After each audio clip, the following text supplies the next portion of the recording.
Buenas noches, queridos suscriptores. Sean todos y todas bienvenidos a su canal Facetas de la Historia.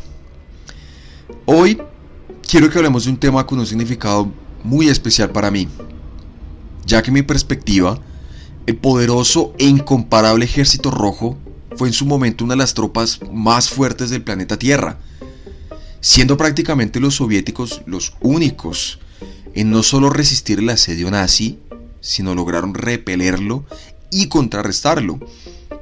Esto fue llamado la Operación Barbarroja. Eso fue allá en el 22 de junio de 1941. Eso fue algo muy importante porque fue una traición por parte de Adolfo Hitler. ¿Qué hizo? Rompió el tratado de no agresión entre los alemanes y los soviéticos.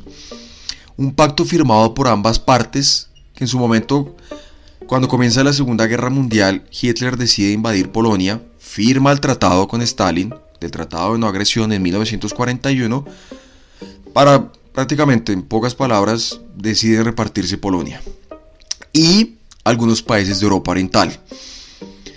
Quiero que charlemos eso desde su creación, el momento que es consolidado el Ejército Rojo, hasta el momento más importante del mismo, que fue la derrota y conquista de Alemania. Ahora adentrémonos en el cuarto tomo, Los Rojos, la mayor fuerza militar del siglo XX. Pero no podemos hablar del poderoso Ejército Rojo sin hablar de uno de sus mayores exponentes, Vladimir Ilich Ulyanov, apodado Lenin, que nace el 22 de abril de 1870. Es una persona súper importante, político, filósofo, revolucionario y líder comunista. Fue el fundador del Partido Comunista Rojo ruso y dirigió la revolución bolchevique. Se puede decir que fue prácticamente el arquitecto del Estado soviético. O sea, se podrán imaginar la importancia que tuvo este hombre. Ha sido considerado como el más grande líder revolucionario y pensador desde Marx. Quiero que obviamente también hablemos, esto es como una pequeña introducción de lo que fue la Revolución Rusa de 1917, que no solamente, fue una de las cosas que hizo, no solamente acabó con el imperio zarista, o sea, esto es una tradición de 300 años, esto no es un imperio de un día para otro, no, 300 años, también acabó completamente con la familia Romanov, Nicolás II, el último zarista del imperio zarista, y transformó totalmente el sistema político y económico del país. Una persona, creo que es obvio hacer alusión de que fue muy trascendental principalmente en el siglo XX, dando origen al primer sistema comunista de la historia. Ellos fueron los primeros, los innovadores. Tuvo una influencia enorme sobre el resto del mundo. Es que lo hermoso de todo es que después del 17, esto no solamente queda en Rusia. De hecho, más adelante en la Segunda Guerra Mundial, los principales enemigos de los nazis fueron no solamente los bolcheviques, sino los comunistas. Pero bueno, en este tomo no nos vamos a adentrar como tal en la vida de Lenin, ni tampoco en la Revolución de Octubre, la de 1917. Más adelante sí nos vamos a enfocar, ya va a llegar su tiempo donde vamos a hablar a profundidad de Lenin y de la Revolución de Octubre, sino que nos vamos a enfocar mayormente en las Fuerzas Armadas Soviéticas.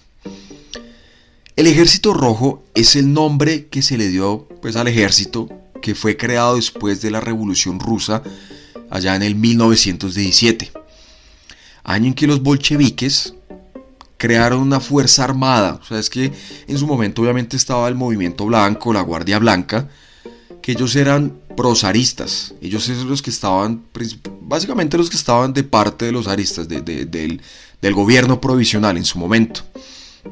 A estos se les llamaron los blancos o los rusos blancos. De hecho, la Guardia Blanca me recuerda mucho a Juego de Tronos, que era la Guardia Blanca que protegía al rey en su momento. Entonces, quién sabe si de pronto George Martin hace alusión a ellos.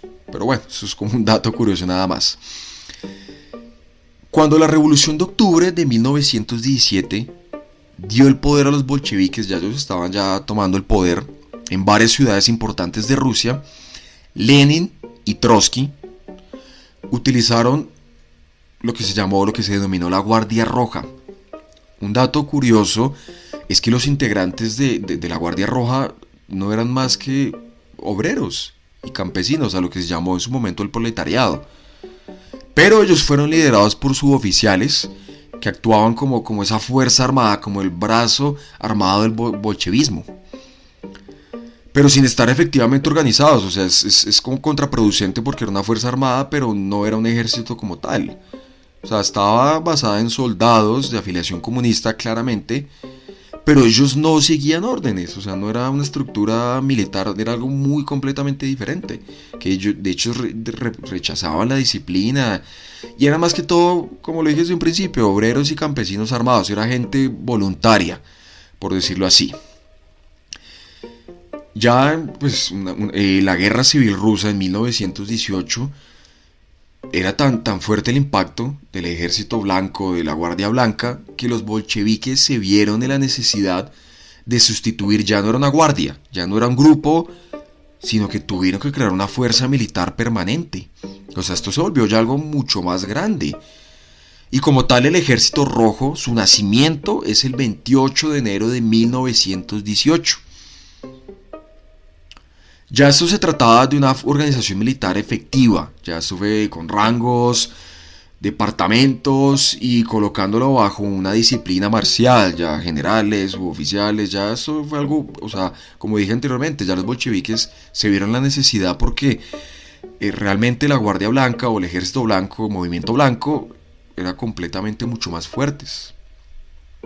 Ahora, el 23 de febrero de 1918 marcó el día del primer proyecto de la masa del Ejército Rojo en Moscú y de la primera acción, por favor, muy importante este dato, de la primera acción de combate contra la ocupación del ejército imperial alemán. Esto ya es adentrándonos un poco en la Primera Guerra Mundial, perdón. Pero bueno, continuemos a lo que venimos, continuemos profundizando en que principalmente para mí fue una de las más grandes hazañas del Ejército Rojo que fue. Unos años más adelante, unos años después, ya en la Segunda Guerra Mundial, recordemos que la primera fue de 1914 a 1918, que de hecho en su momento quiero que profundicemos también lo que fue la influencia española, que eso fue, se acaba la Primera Guerra Mundial y literal, llega esta gripe sin procedencia realmente de dónde vino y bueno, caos total. La Segunda Guerra Mundial, 1939, 1 de septiembre al 2 de septiembre del 45, el Ejército Rojo, los soviéticos, son acreditados como una fuerza decisiva. O sea, no ingleses, no estadounidenses, bueno, los franceses no hicieron gran cosa, sino fueron los rojos, una fuerza decisiva en la victoria aliada ante las potencias del eje en la Segunda Guerra Mundial. Recordemos que una de las principales potencias fue Inglaterra, que obviamente aportaron mucho, pero como decían coloquialmente, Estados Unidos dio el dinero, y el imperio británico dio, no sé, el alma, el corazón, y los soviéticos dieron los humanos. Porque ellos fueron los que, o sea, fue el ejército que literal perdió la mayor cantidad de bajas tuvo. Durante las operaciones del Frente Oriental, el Ejército Rojo, es que es algo que realmente a mí me apasiona mucho porque infligió un daño devastador en las fuerzas de la Alemania nazi, que desplegó del 80 al 83% de sus fuerzas. O sea, estamos hablando que recorrieron, hagamos un paréntesis, una comparación de la cantidad que tuvieron que recorrer, prácticamente 2.000 kilómetros de Rusia a Alemania. Y hay muchos países de por medio. Pero bueno, causando la mayor de bajas totales en comparación a otros países aliados. Y finalmente capturando la capital Alemania de Berlín. O sea, ellos llegaron, no solamente, como decimos, no solamente les dieron pelea, los cascaron, sino que se levantaron y les retribuyeron todo lo que los alemanes les hicieron. Es algo completamente, o sea, es algo muy bonito, la verdad, todo lo que sucedió. Y el Ejército Rojo desarrolla un papel principal en la derrota del Tercer Reich. En tanto sus fuerzas ejecutaron las principales operaciones ofensivas, ellos estaban acá, allá, en todo lado. Recorrieron, como les dije, un poco más de 2.000 kilómetros de extensión. O sea, esto no fue que me voy, no sé, de Bogotá a Chía, no. O sea, esto fueron, prácticamente recorrieron media Europa. Y durante la guerra, 2/3 de las fuerzas armadas del eje europeo fueron atados en el frente oriental, junto con un 80% del total de sus bajas mortales. Ellos fueron los que se desangraron literalmente. El Ejército Rojo fue el primero en ingresar en Berlín. Reitero, ni franceses, ni estadounidenses, ni alemanes, ni nada. Fueron ellos los primeros. Sus soldados, esto es algo increíble, de hecho es una imagen que va a ser recordada para toda la historia. Sus soldados terminaron clavando simbólicamente la bandera roja sobre el edificio del Parlamento alemán. Recordemos que para los nazis el Parlamento fue, hasta donde tengo entendido, fue como donde ellos comenzaron a crear su partido, pero bueno, hace 30 años atrás aproximadamente. Asimismo, determinaron el suicidio de Adolfo Hitler, que ya esto es el cierre. Cuando muere Hitler, que eso fue, lo encuentran su cadáver en un búnker en Berlín, por allá, eso es algo que mucho como de por medio, mucho misterio, pero bueno. Y ellos firmaron la rendición incondicional oficial de la Alemania nazi, que obviamente ellos la firman, ya cierra la Segunda Guerra Mundial, ante los generales soviéticos del Ejército Rojo. Quiero pues agregar que la historia es algo muy hermoso, ¿no? Aunque pues bueno, lamentablemente el tema que vimos hoy fue logrado a través de, aproximadamente en la Segunda Guerra Mundial mueren 50 millones de almas. No solo soldados, mueren civiles, niños, niñas, mujeres, de todo tipo. Pero bueno, como les decía, hoy fue logrado a través de muertes, conquistas y luchas muy sangrientas. Pero lo que lograron, a lo que supusieron los soldados soviéticos, va a ser recordado por siempre. Pues nada, una vez más gracias. Quiero que sepan que para mí esto es un placer completo, compartir estos momentos con ustedes. Una vez más, por favor, suscríbanse, activen la campanita y les deseo un excelente inicio de semana y nos veremos muy pronto. Gracias.